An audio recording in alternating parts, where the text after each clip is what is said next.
Bonjour à tous et à toutes et bienvenue dans ce nouveau tuto Photoshop dans lequel je vais vous montrer en trois parties une technique qui va vous permettre de faire trois choses différentes. C'est-à-dire ici, vous aurez dans le premier chapitre, la possibilité de donner une couleur précise à vos éléments. Ici, on va prendre un véhicule.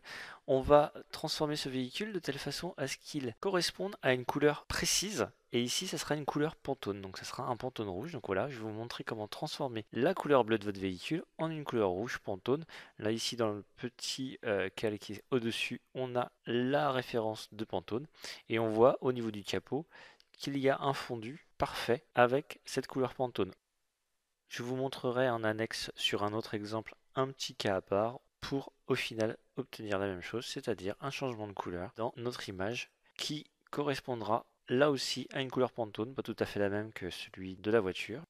J'insiste bien sur le fait que on a vraiment la couleur Pantone exacte, hein. On n'a pas quelque chose d'approximatif. Là, ce que vous voyez, les petites différences forcément viennent du fait qu'on a un éclairage sur nos chaussures. Donc du coup, on a le rouge qui varie. Mais on est bien sur une couleur exacte. Donc ça pourra vous servir pour des packaging, là les véhicules des chaussures et plein d'autres choses.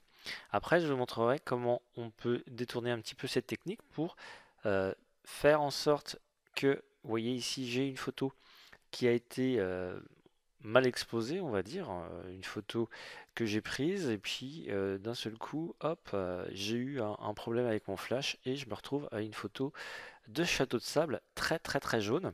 Et je vais vous montrer avec cette technique comment vous allez pouvoir, en prenant une photo de référence qui sera celle-ci, vous voyez, on a quelque chose qui ressemble un petit peu plus à du sable.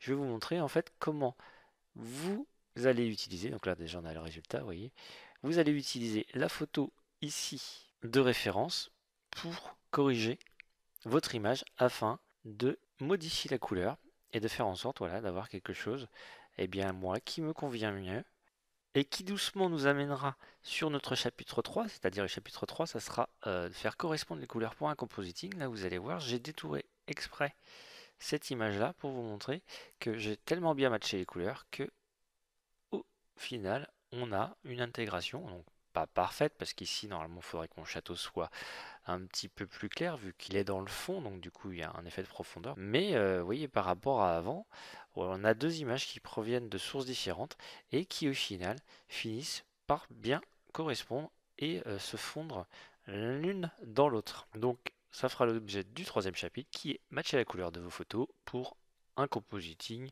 facilité. Donc là, en fait, vous partirez d'une photo de base, donc la photo ici de notre enfant avec son petit chevreau, d'une photo tête de chien pour assembler le tout. Donc du coup, on va prendre la tête du chien et on va la poser à la place de la tête de notre enfant. Et on va faire en sorte que le corps de l'enfant corresponde à la couleur de mon chien. Et donc du coup, d'avoir un compositing réaliste et assez rapide. Donc voilà le résultat.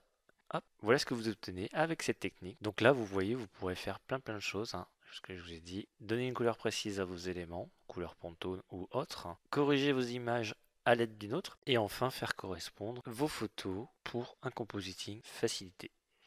Donc voilà, j'espère vous avoir donné envie d'en savoir plus. Si vous avez des questions, suggestions ou autres, n'hésitez pas à m'en faire part sur la fiche produit, et j'y répondrai le plus rapidement possible.